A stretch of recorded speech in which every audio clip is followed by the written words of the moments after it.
फातिमा की रानी माँ, प्रभु यीशु की माँ, आसरा तू ही है माँ।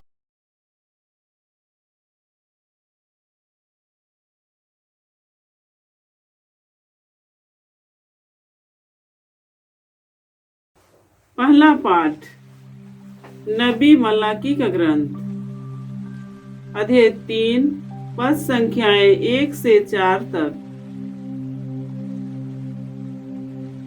प्रभु परमेश्वर कहता है, देखो मैं अपना दूत भेजूंगा जिससे वह मेरे लिए मार्ग तैयार करे। वह प्रभु जिसे तुम खोजते हो अचानक अपने मंदिर आ जाएगा। देखो विधान का वह दूत जिसके लिए तुम तरसते हो आ रहा है। कौन उसके आगमन के दिन का सामना कर सकेगा? जब वह प्रकट होगा तो कौन टिकेगा? क्योंकि वह सुनार की आग और धोबी के खार के समान है। वह चांदी को गलाने वाले और शोधन करने वाले की तरह बैठकर लेवी के पुत्रों को शुद्ध करेगा।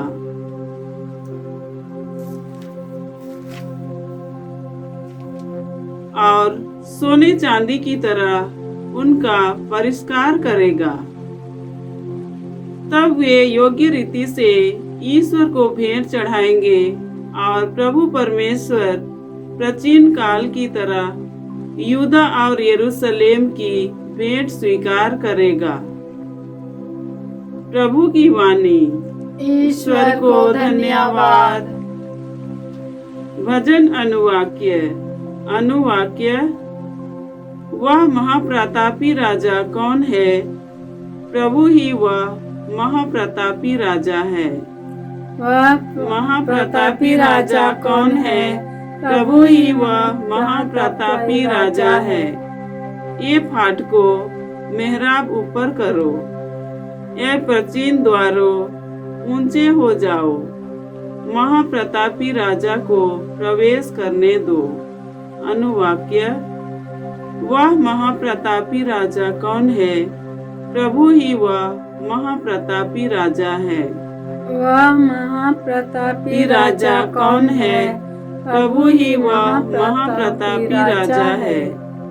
वह महाप्रतापी राजा कौन है? प्रभु ही वह महाप्रतापी राजा है। समर्थ, शक्तिशाली और पराक्रमी। अनुवाक्य।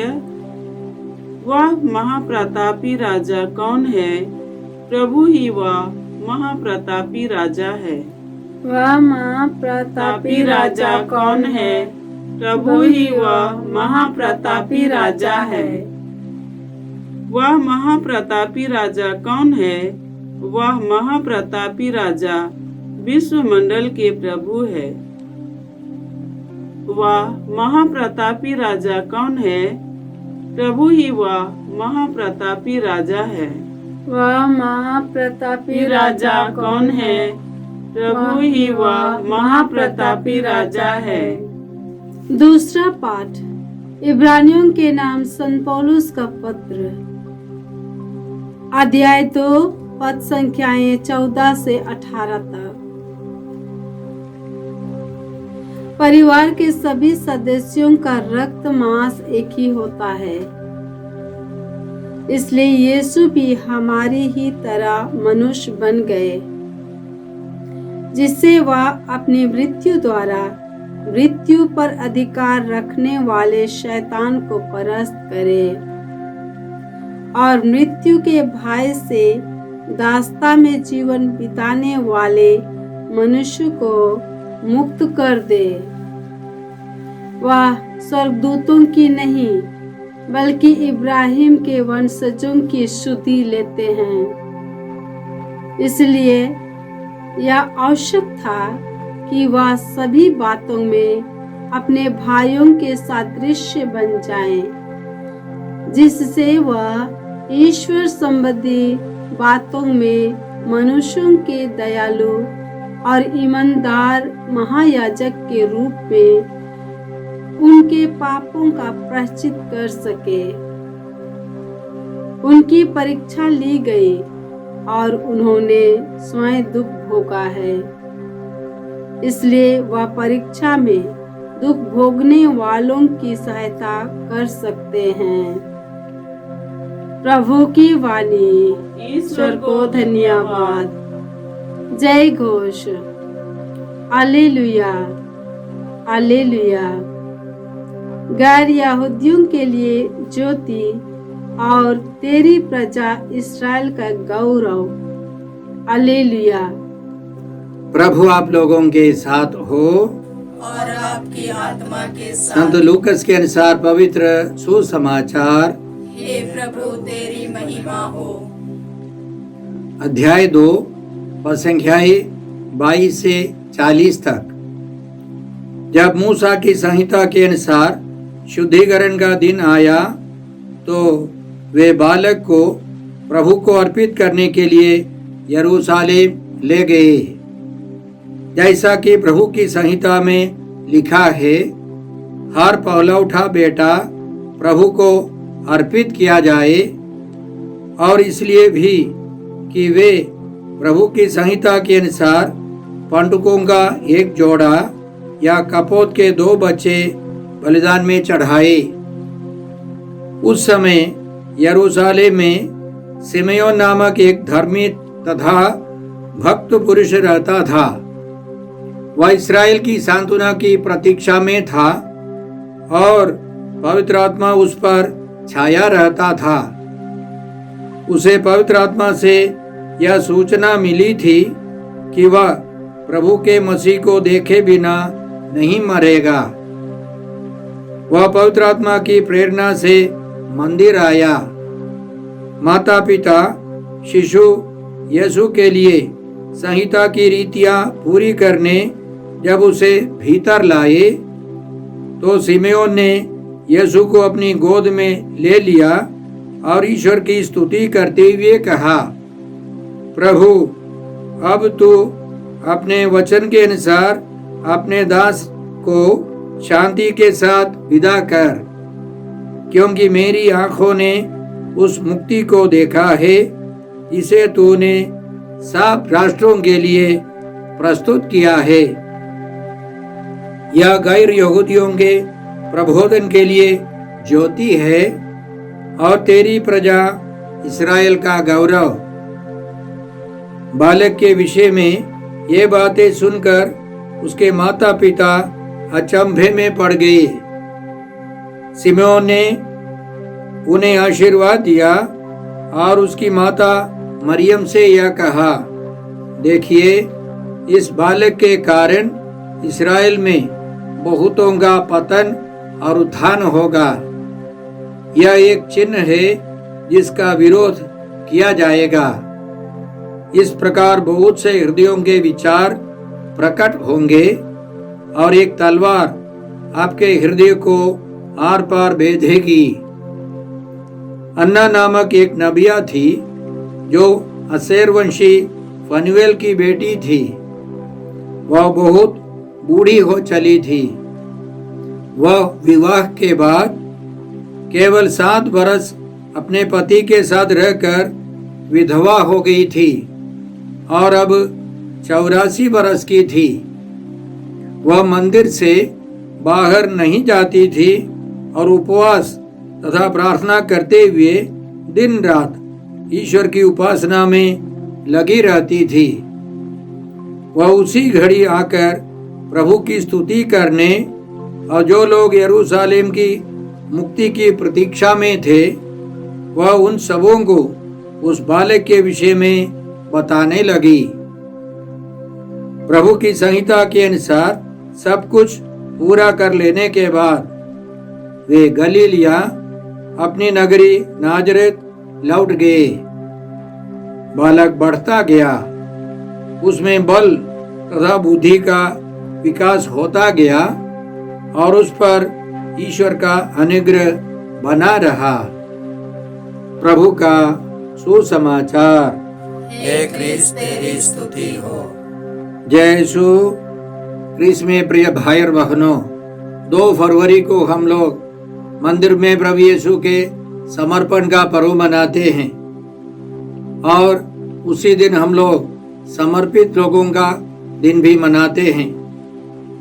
यहूदी परंपरा के अनुसार एक महिला प्रसव करने के बाद, पुत्र को प्रसव करने के बाद 40 दिन अपवित्र है, वह सामाजिक तौर पर अपवित्र है, अशुद्ध है और उसको शुद्धिकरण के बाद समाज में आ सकती है। वह नैतिक स्तर पर नहीं, कोई पाप तो नहीं करती है, लेकिन कैथोलिक चर्च में कोई भी महिला प्रसव करने के बाद वह पवित्र नहीं है, वह सामाजिक तौर पर पवित्र है, उसने पुण्य कार्य किया है।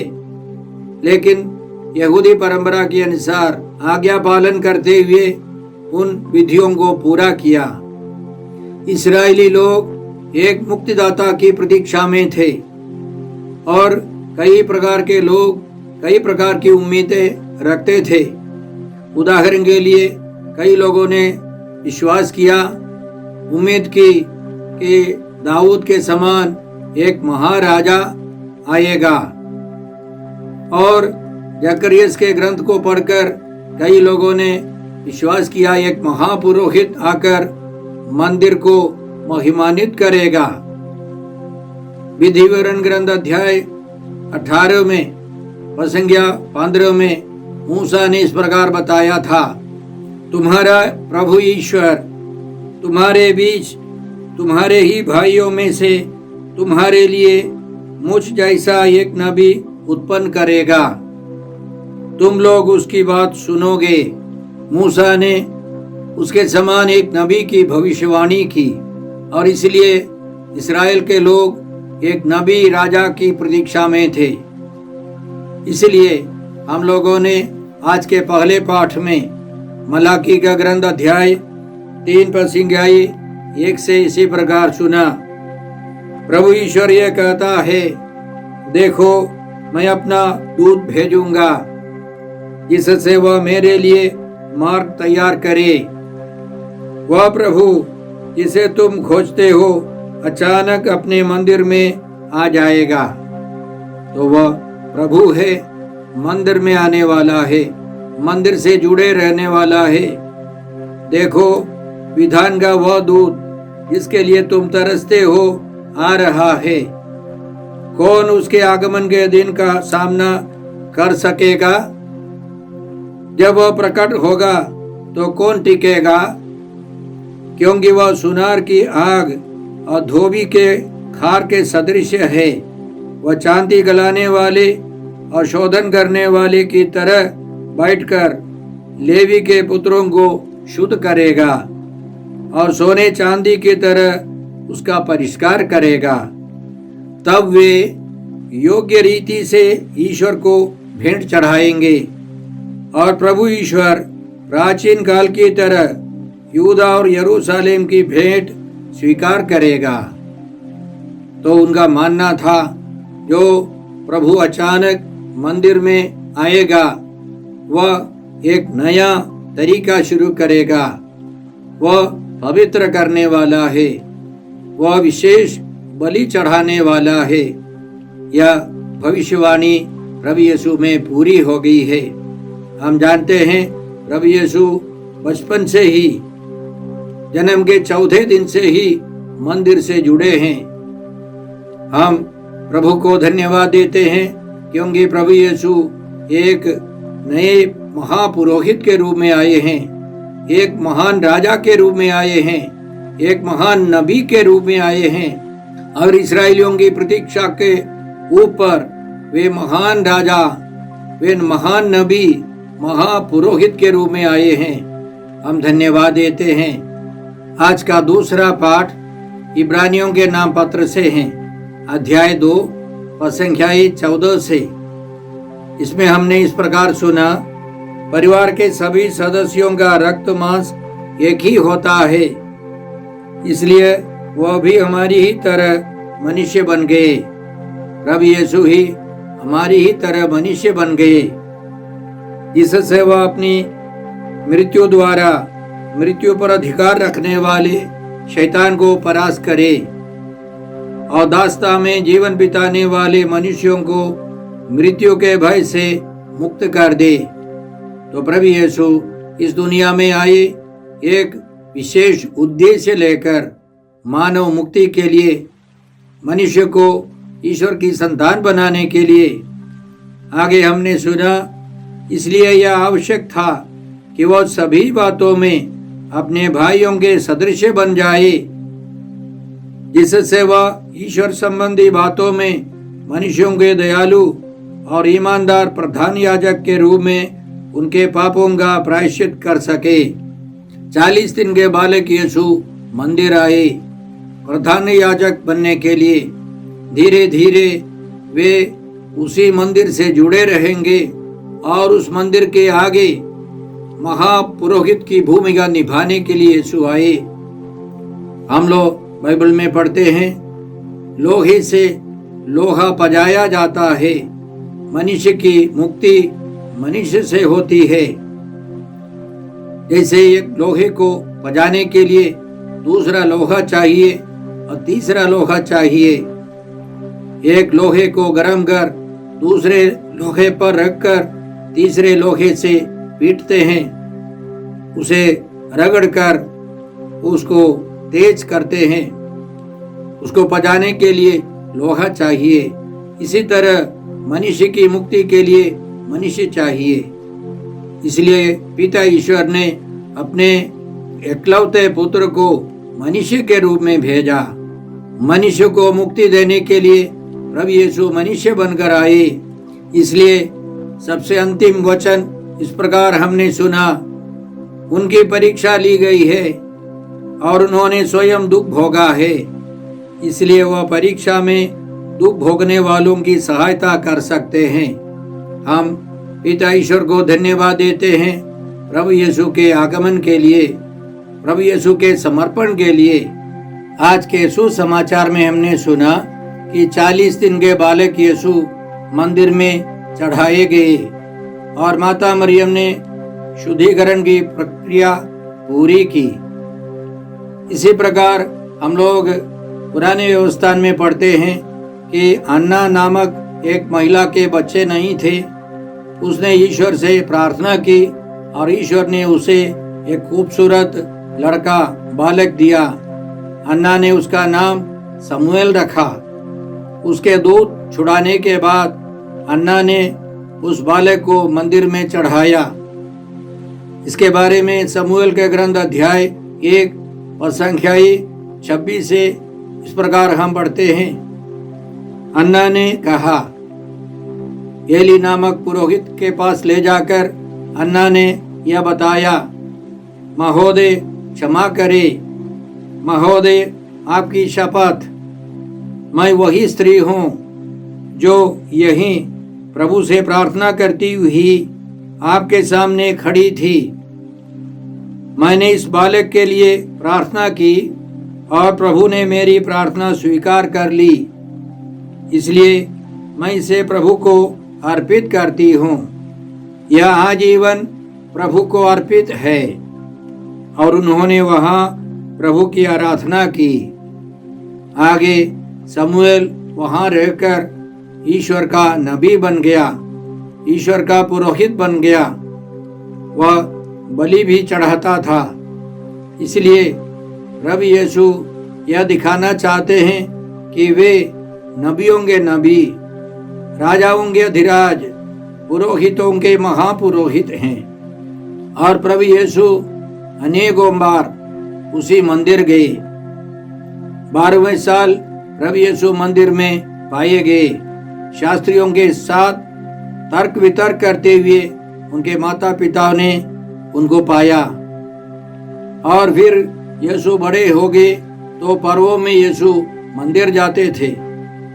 और प्रभु यीशु ने एक बार मंदिर को पवित्र किया। वहाँ के व्यापारियों को सब भगा दिया। मंदिर को पवित्र करने के लिए यीशु आए। और इस प्रकार हम लोग पढ़ते हैं कि एक महापुरोहित, विशेष पुरोहित जो राजा भी हैं आएंगे, मंदिर आएंगे, मंदिर की महिमा फिर और बढ़ाएंगे। इसी तरह का विचार था इस्राएलियों में।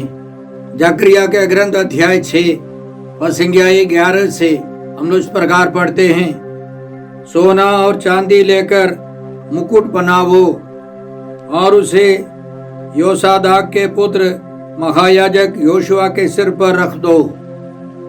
उसी से यह कह दो, विश्वमंडल के प्रभु का कहना यह है, इस मनुष्य का नाम कल्ला है। वह जहां कहीं होगा वहां अंगूर फूटेंगे। प्रभु ईश्वर के मंदिर का पुनर्निर्माण वही करेगा, वही राजकीय प्रतिष्ठा प्राप्त करेगा, वही राज सिंहासन पर बैठकर शासन करेगा। एक याजक उसके साथ शासन करेगा। इन दोनों में समझौता हो जाएगा। इसलिए इस्राएलियों में बहुतों ने प्रतीक्षा की, एक महापुरोहित और राजा एक साथ एक व्यक्तित्व में वह व्यक्ति आएगा, मंदिर आएगा, मंदिर की महिमा को और बढ़ावा देगा। इसीलिए प्रभु यीशु आए हैं। प्रभु यीशु यह दिखाना चाहते हैं वे महापुरोहित हैं, वे राजा हैं, वे नबी हैं, इसलिए वे मंदिर में आए हैं। साथ साथ हम याद रखें, प्रभु यीशु ने कहा उस यरूशलेम मंदिर का विनाश होगा। एक पत्थर पर दूसरा पत्थर नहीं रहेगा। प्रकाशना ग्रंथ अध्याय 21 संज्ञा 22 में संत यूहन्ना इसी तरह लिखते हैं, मैंने उसमें माने स्वर्ग में कोई मंदिर नहीं देखा, क्योंकि सर्वशक्तिमान प्रभु ईश्वर उसका मंदिर है। सर्वशक्तिमान प्रभु ईश्वर उसका मंदिर है। और मेमना भी, मेमना माने प्रभु यीशु, पिता ईश्वर और प्रभु यीशु मंदिर है। नगर को सूर्य अथवा चंद्रमा के प्रकाश की आवश्यकता नहीं है, क्योंकि ईश्वर की महिमा उसकी ज्योति और मेमना उसका प्रदीप है। प्रभु यीशु न केवल मंदिर, प्रभु यीशु दीपक है, प्रदीप है, और ईश्वर की महिमा उसकी ज्योति है। राष्ट्र उसकी ज्योति में चलेंगे और पृथ्वी के राजा उसमें अपना वैभव ले आएंगे। तो स्वर्ग में मंदिर प्रभु यीशु है। प्रभु यीशु यरूशलेम मंदिर से बड़ा, सबसे महिमान्वित मंदिर खुद बनने वाले हैं। इसलिए प्रभु यीशु मंदिर आए हैं। यीशु यह दिखाना चाहते हैं, मैं ही मंदिर हूँ, मैं ही महायाजक हूँ, महापुरोहित हूँ, मैं ही बलि वस्तु हूँ, मैं ही राजा हूँ। याद रखें, संत यूहन्ना के सुसमाचार अध्याय 18 संज्ञा 33 से हम लोग इस प्रकार पढ़ते हैं, पिलातुस ने यीशु से पूछताछ की। तब पिलातुस ने फिर भवन में जाकर यीशु को बुला भेजा और उनसे कहा, क्या तुम यहूदियों के राजा हो? यीशु ने उत्तर दिया, क्या आप या अपनी ओर से कहते हैं या दूसरों ने आपसे मेरे विषय में यह कहा है? पिलातुस ने कहा, क्या मैं यहूदी हूँ? तुम्हारे ही लोगों और महायाजकों ने तुम्हें मेरे हवाले किया, तुमने क्या किया है? यीशु ने उत्तर दिया, मेरा राज्य इस संसार का नहीं है। यदि मेरा राज्य इस संसार का होता तो मेरे अनुयायी लड़ते और मैं यहूदियों के हवाले नहीं किया जाता, परंतु मेरा राज्य यहाँ का नहीं है। इस पर पिलातुस ने उनसे कहा, तो तुम राजा हो? यीशु ने उत्तर दिया, आप ठीक ही कहते हैं, मैं राजा हूँ। मैं इसलिए जन्मा और इसलिए संसार में आया हूँ कि सत्य के विषय में साक्ष्य दूं। जो सत्य के पक्ष में है वह मेरी सुनता है। इसलिए आज प्रभु यीशु के समर्पण के दिन प्रभु को धन्यवाद देते हैं कि वे महाराजा के रूप में आए हैं, जिनके राज्य का अंत नहीं होगा। स्वर्गदूत ने, गब्रियल स्वर्गदूत ने मरियम से कहा था, यीशु के राज्य का अंत नहीं होगा। वे दाऊद के सिंहासन पर बैठेंगे, राज्य करेंगे, उनके राज्य का अंत नहीं होगा। इसलिए प्रभु यीशु मंदिर में आए हैं, महापुरोहित के रूप में, राजा के रूप में, नबी के रूप में और मंदिर के रूप में, प्रदीप के रूप में प्रभु यीशु आए हैं। हम जो कुछ चाहते हैं वे सब प्रभु यीशु से मिल सकते हैं। आज के सुसमाचार में हम दो अन्य महा व्यक्तियों को भी पाते हैं। सिमेओन नामक एक भक्त बुजुर्ग व्यक्ति, अन्ना नामक एक नबिया जो बूढ़ी महिला है।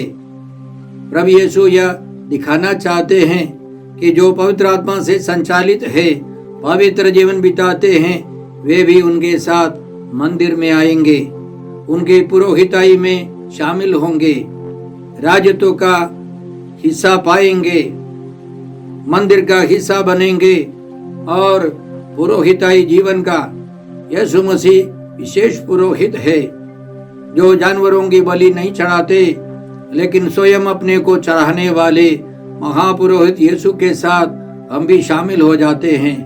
तो आज के महापर्व के द्वारा माता मरियम और संत यूसुफ हमें क्या सिखाते हैं? हमें अपने बाल बच्चों को प्रभु को समर्पित करना है, प्रभु को अर्पित कर उनको अच्छा प्रशिक्षण देना है, प्रभु के वचनों को सिखाना है, वचनों के अनुसार जीवन बिताने के लिए उनको प्रेरित करना है। इसलिए हम लोग आज के सुसमाचार के अंतिम में यह सुनते हैं, बालक यीशु बढ़ता गया, उसमें बल तथा बुद्धि का विकास होता गया और उस पर ईश्वर का अनुग्रह बना रहा। यदि हमारे बाल बच्चों पर ईश्वर का अनुग्रह, ईश्वर की कृपा, ईश्वर की शक्ति सब प्रकट होनी है तो हमें उनको मंदिर में ले जाना है, चर्च में ले जाना है, प्रभु की ओर आकर्षित करना है, तो वे कृपा में बढ़ते जाएंगे। याद रखें, इन दिनों बहुत सारे युवक युवतियां नशीली पदार्थों के गुलाम है, कारण उनके माता पिता ध्यान नहीं देते, विश्वास में बढ़ने का माहौल नहीं देते। इसलिए हमें सतर्क रहना है। हमारे बाल बच्चों के लिए धर्म शिक्षा होनी चाहिए, परिवार में प्रार्थना, मंदिर में, चर्चों में प्रार्थना होनी चाहिए, उसमें योग्य रीति से भाग लेने के लिए उनको मौका देना है, प्रेरणा देनी है। साथ साथ हम लोग उन बुजुर्ग व्यक्तियों से, अन्ना और सिमेओन से हम लोग क्या सीखते हैं? हमारे समाज में, हमारे घरों में बहुत सारे बुजुर्ग लोग हैं, वे ईश्वर का वचन पढ़े, प्रार्थना में समय बिताए। आसपास के लोग या रिश्तेदार लोग जो बोलते हैं, टीका टिप्पणी करते हैं, उस पर ध्यान देते रहेंगे, वे टेंशन में, तनाव में जिएंगे। लेकिन ईश्वर हमें बुढ़ापा इसलिए देता है कि उस समय हम लोग बैठकर प्रार्थना करें, वचन पढ़े, वचन पर मनन चिंतन करें और यदि संदेह है बलि पुरोहित के पास जाकर हम अपने सवालों को प्रस्तुत करें, बाइबल के बारे में ज़्यादा जानकारी हासिल करें, प्रभु यीशु को हम योग्य रीति से परम प्रसाद में स्वीकार करें। ये सब अन्ना और सिमेओन हमको सिखाते हैं। आइए हम प्रभु यीशु के द्वारा प्रार्थना करते हैं सभी समर्पित लोगों के लिए भी। आज सब समर्पित लोगों का दिन है, वे अपने समर्पण में प्रभु यीशु के समान, माता मरियम के समान और संत यूसुफ के समान ईमानदार रहें, पवित्र जीवन बिता सके, इससे अन्य लोग भी पवित्रता की ओर आकर्षित हो जाए, प्रभु यीशु की ओर आकर्षित हो जाए। आइए हम प्रार्थना करते हैं। हे अब्बा पिता, हे प्रभु यीशु, हे पवित्र आत्मा ईश्वर, आज के सारे पवित्र वचनों के लिए हम तुझे धन्यवाद देकर प्रार्थना करते हैं कि हम भी बालक यीशु के समान समर्पित जीवन बिताए, पवित्रता में ईश्वर की कृपा में बढ़ते जाए। हम ये प्रार्थना करते हैं प्रभु क्रिस्त के द्वारा। हमारे प्रभु यीशु क्रिस्त की कृपा, ईश्वर का प्रेम और पवित्र आत्मा का साहचर्य आप सबों को प्राप्त हो। आमीन।